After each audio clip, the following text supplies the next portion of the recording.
Hello again, Structwap. Another day, another Diablo 4 Theorycraft for me. That should be good for the game when it launches, and maybe to a certain extent, a very small extent in the beta. So I'm already making a bunch of those.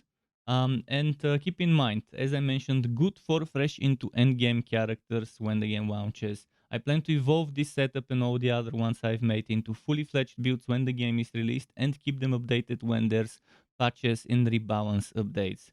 This is one such build for the Barbarian Class called Bladestorm, and as the name suggests, it's a spin-to-win build, baby. So if you like spinning on your way to victory, well, that's one way you could do it.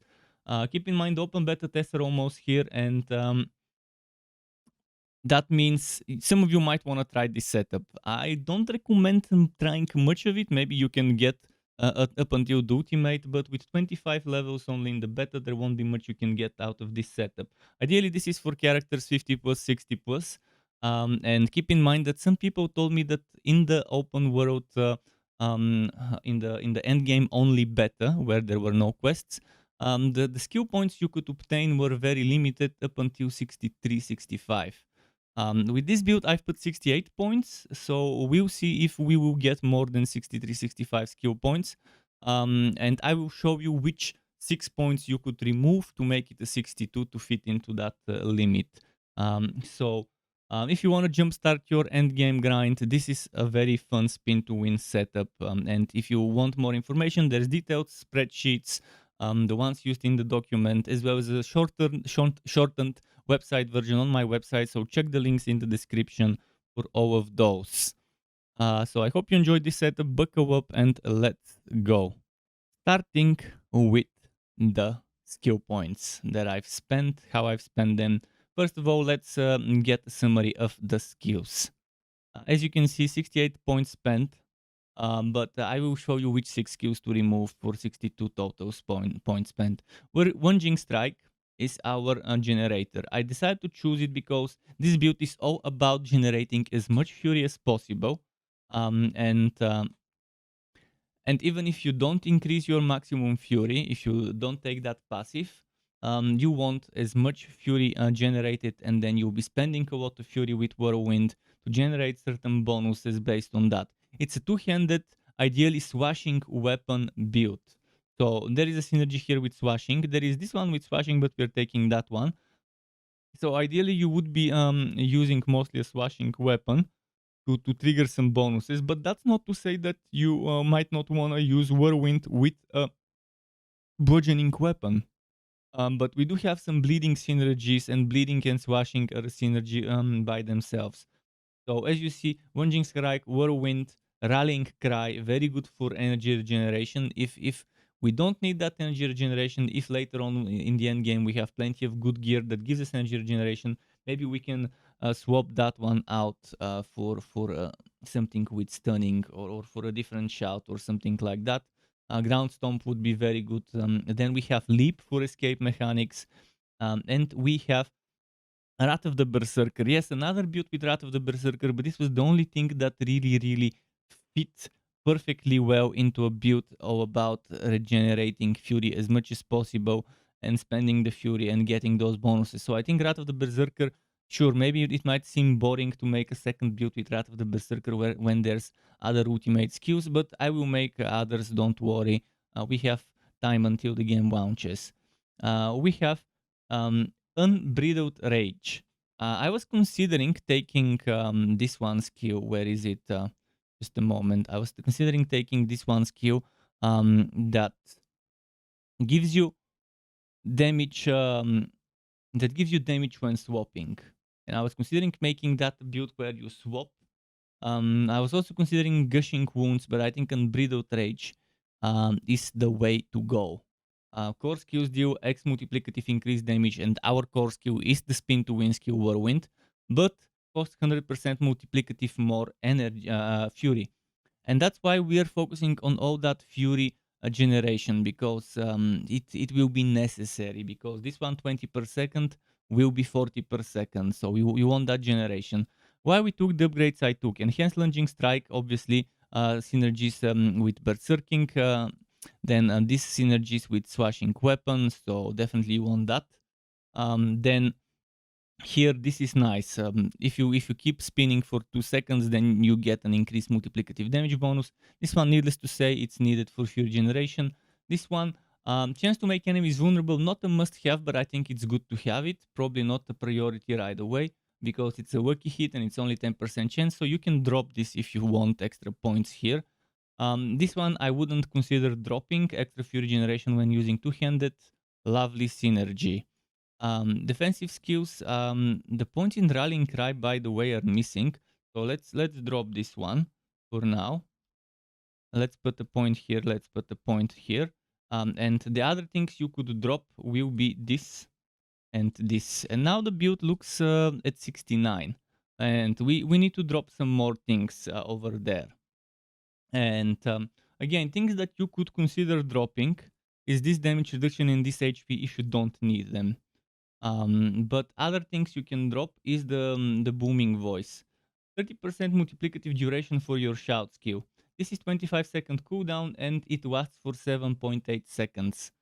So if you want those 30%, which would be 30% of 7.8, if you don't think it's that much of an improvement, you can remove that, and that's another 3 points you can remove.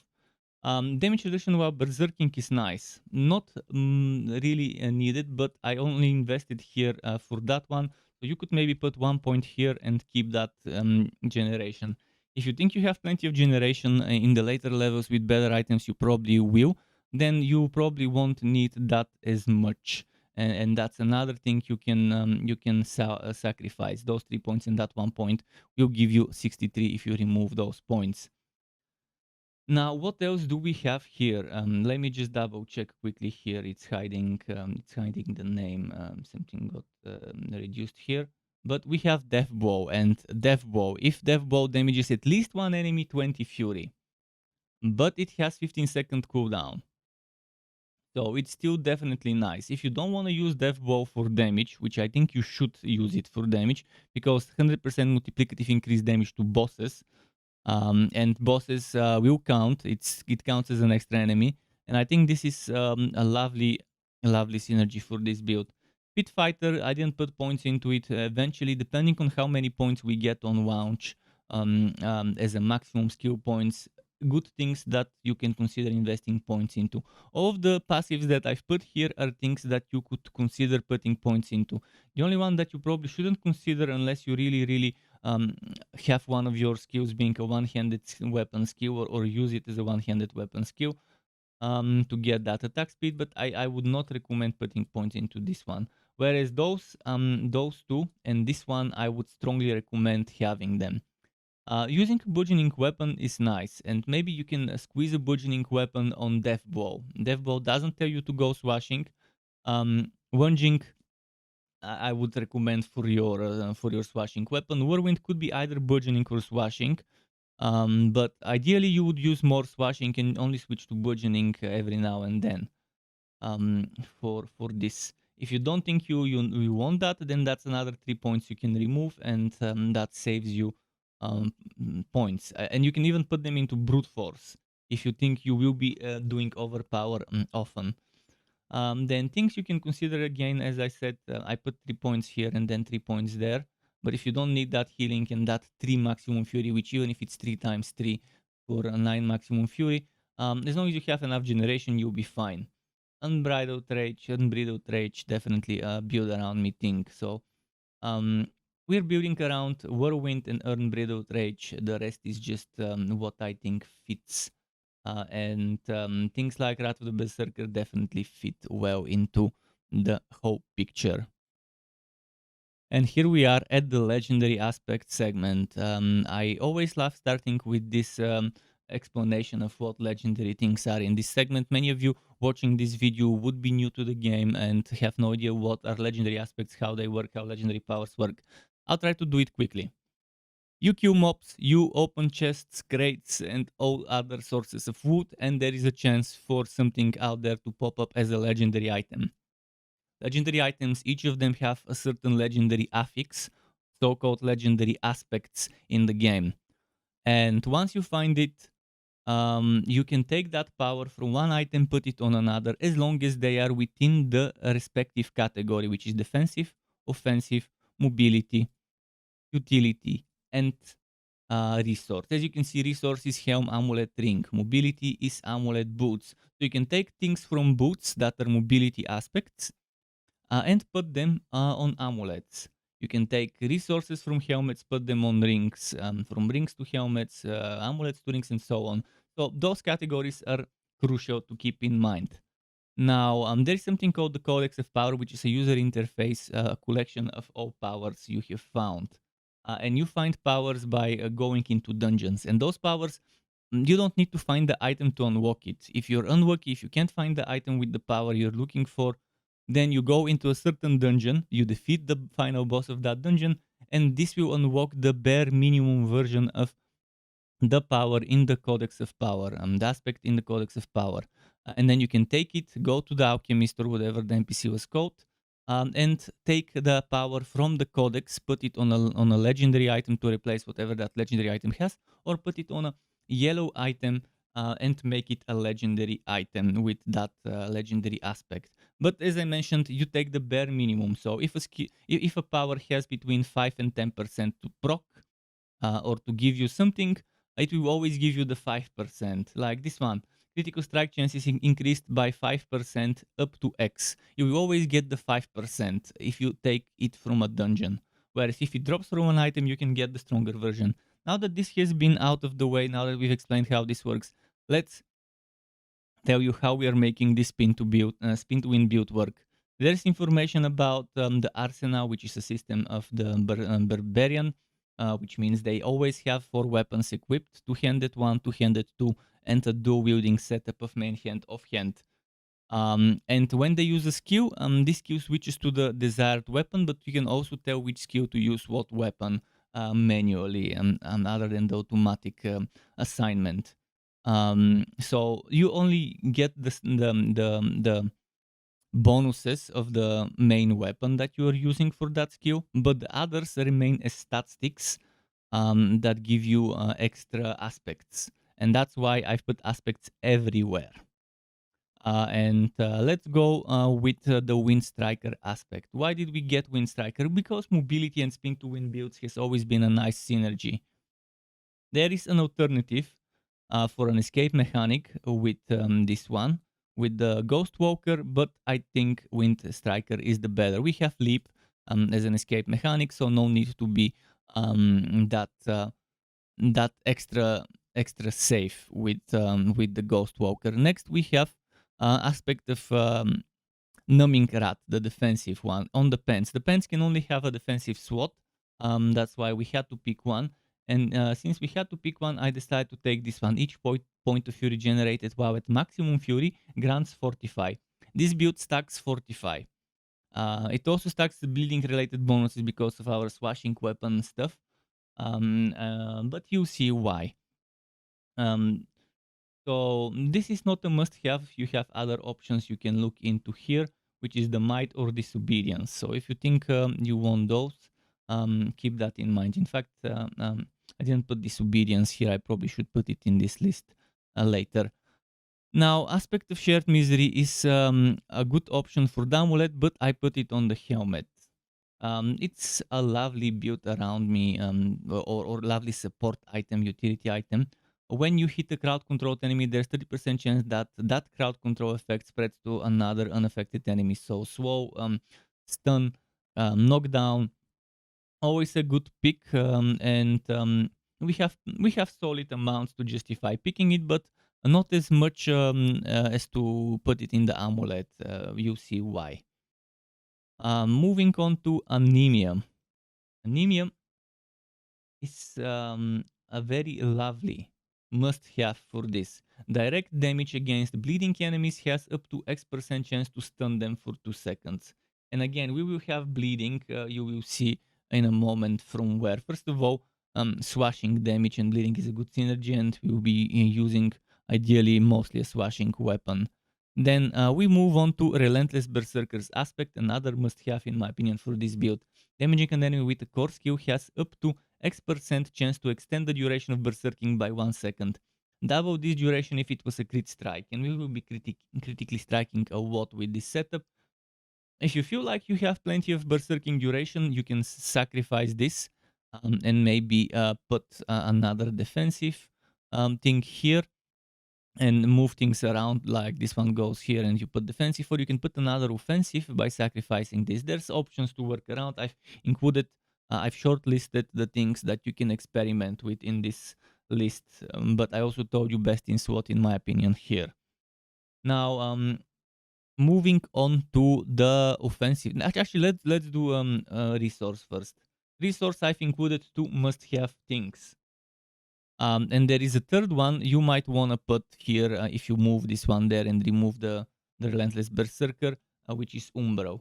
But those two are must-have in my opinion. Those two. Your shout skill generate fury per second while active, and that's why the shout duration passive is very good. Killing an enemy with core skills refunds X% of its base fury cost. Can only happen once per skill cast, which means not that great for Whirlwind. Because it will only happen once per cast, and you want to keep Whirlwind for at least 2 seconds spinning before you get that extra bonus damage.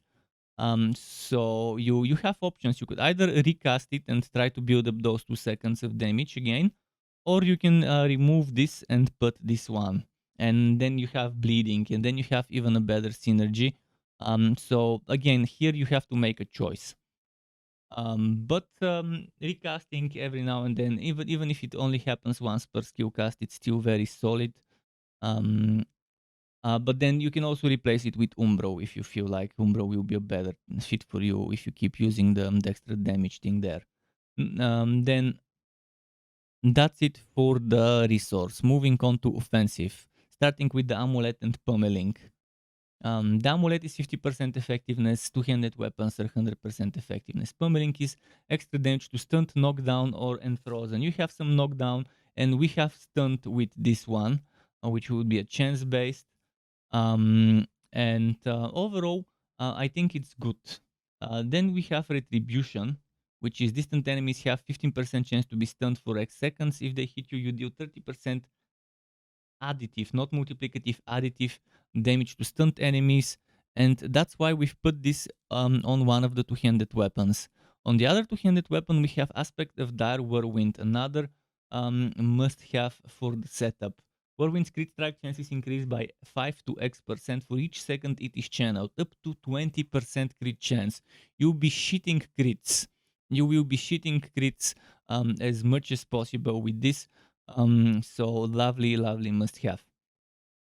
Now, Aspect of the Veteran Brawler is strongly recommended. Each time a core skill, in our case Whirlwind, deals direct damage to an enemy, your next charge, which we don't use, or leap, which we do use, deals increased damage up to XY. And you see, we've put this one over here on the offhand SWAT. And leap, as you can see, knocks down enemies, knocks back enemies, which is crowd control. If Leap doesn't damage enemies, its cooldown is reduced, which is solid for moving around the map fast.